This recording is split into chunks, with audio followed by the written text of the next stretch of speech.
back to our channel, FilipinaTrip. And for today, I'm just gonna give you some advice or tips or things that you need to expect when you come to Siargao. As you have seen, I have uploaded some of my videos when we are in Siargao. So these are the things that we have experienced that I wanted to share with you guys. So let's go on. Number 1, so as we arrived there like around 12 o'clock in the afternoon, it's kind of hard to find an establishment or restaurant that is open at the middle of the day, which is crazy. We're not expecting it. So we tried to go around the General Luna where our place or the Airbnb that we rented for the whole week is located, which is a very nice place, as I can say. So it is very near on a lot of restaurants like that, and at the middle of the day we didn't expect that most of them are closed. So most of them like open like 7 o'clock to 11, then they will resume like 3 o'clock or 5 o'clock in the afternoon at hanggang mga 10 or midnight. So it's kind of hard for us to find food at that time. So we get used to it, but there are still some restaurants that you can still find, but mostly like as in talagang close talaga lahat sila. Even the bakery, nagko-close sila sa tanghali. So we're not expecting that. So we're still able to find a restaurant which is called Homemade Taste, which you can find like vegan food, which is kind of nice kahit hindi naman kami vegan. So that's the only choice that we had at that time, and we're not familiar with all the restaurants that is open at that time.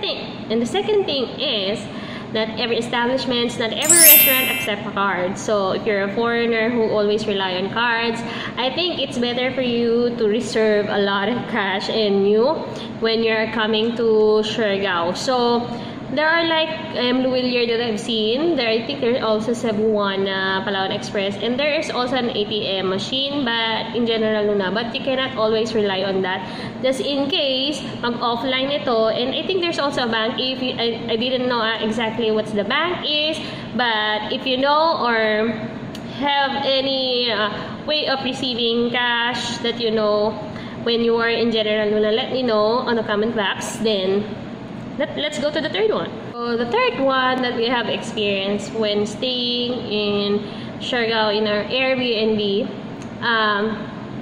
there's always an outage of electricity. Well, with our experience, it doesn't take so long, but it almost happens every day in a week that we are there. It's just like few minutes, but magre-return na rin ulit yung electricity nila.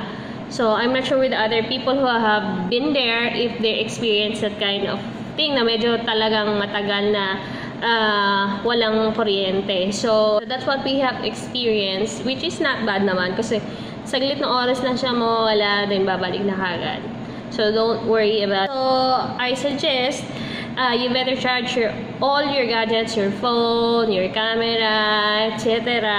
as early as possible, as always. So because sometimes they have outage of electricity. Now the fourth thing is there's a lot of accommodations that you can find in General Luna area. So there are like homestays, apartment, house for rent. And there are luxury hotels around the area in General Luna, which is the place where all the tourists stay. So even there's a lot of accommodations there, it's still better, and I still advise you guys to book it as early as possible. Not every one of them like have their websites, but most of them like you can find them in Facebook.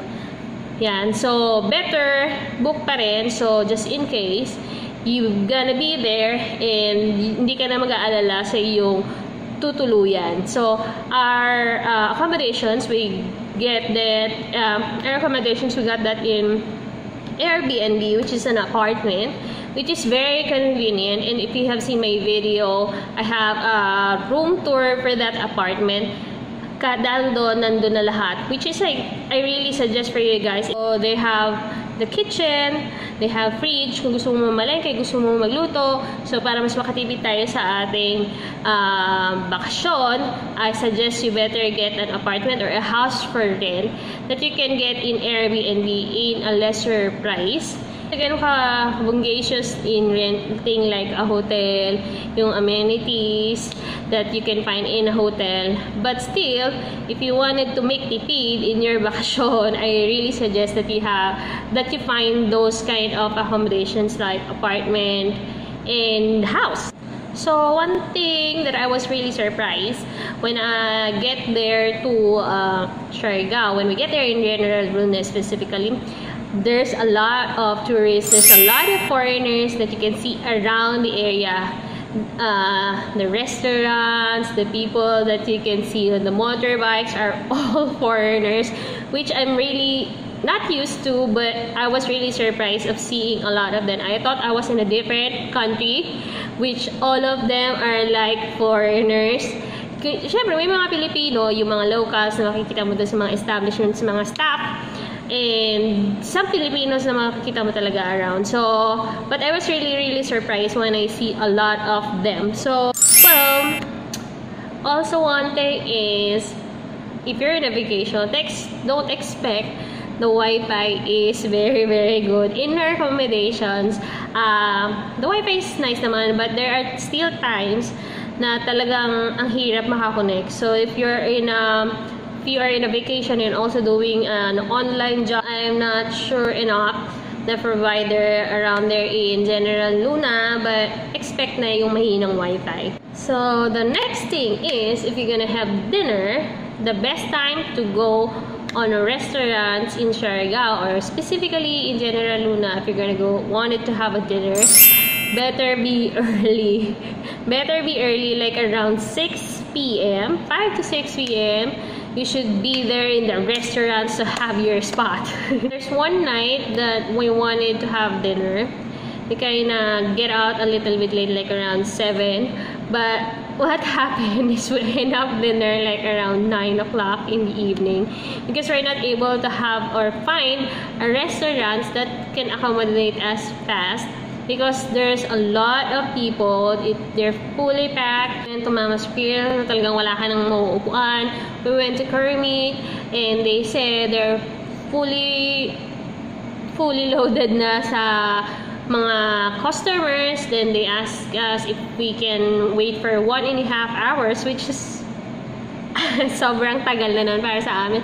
So we went to another place. So we went to like Suba, where they do the barbecue, but it took forever to have our food also because they're fully loaded on their barbecue or the grilling. Dalawa lang naman kami din on order namin is dalawang barbecue chicken lang. There's tag-isa lang kami, so sobrang tagal din namin naantay yun. So we end up in this restaurant, Vivo, forgot the exact name of the restaurant, but it's Vivo Inn. So one thing also that I have noticed when I was there in Siargao, all the establishments, all the stores, like even small or big stores yan, you have to leave your slippers or your shoes outside before you entering the restaurants or the establishments or the stores itself. It's not new to us as a Filipino, because for us, when we're going to visit or go to a different house, we usually, or even our house, we usually leave our slippers or our shoes outside, just for the respect of the owner of the house, which is a good thing. So expect that, and that you can see it around most of the time. Then the next one is, for you to see around Siargao, I recommended for you to rent a motorcycle. But if you're not a motorcycle rider, you can also rent a car that you can see around the area of Siargao. It's not very hard to drive around, but we better be safe, like put helmet and drive safely when you're around, because ang bibilis magpatakbo ng mga nagmumotorsiklo. So iwasan natin yung mga aksidente, so better be safe. So suot natin yung ating mga helmet when you are riding a motorcycle, which is the best thing that you can do if you're just like two o isa ka lang na magtutour. But if you're a group, it's better for you to rent a car to see around of Siargao. It's really nice to see around the green scenery, all the tourist spots there. Better see it. Well, as being an environmental friendly, also bring your own bottled water. So just in case you get thirsty, don't need to buy plastic bottled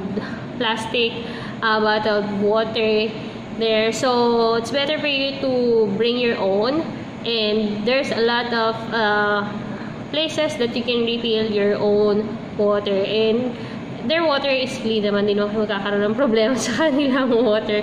So that's what I suggest. One thing lang that I wanted to shout out is about, please, for all the tourists, all foreigners, for me, for you, all of us, please be a responsible tourist.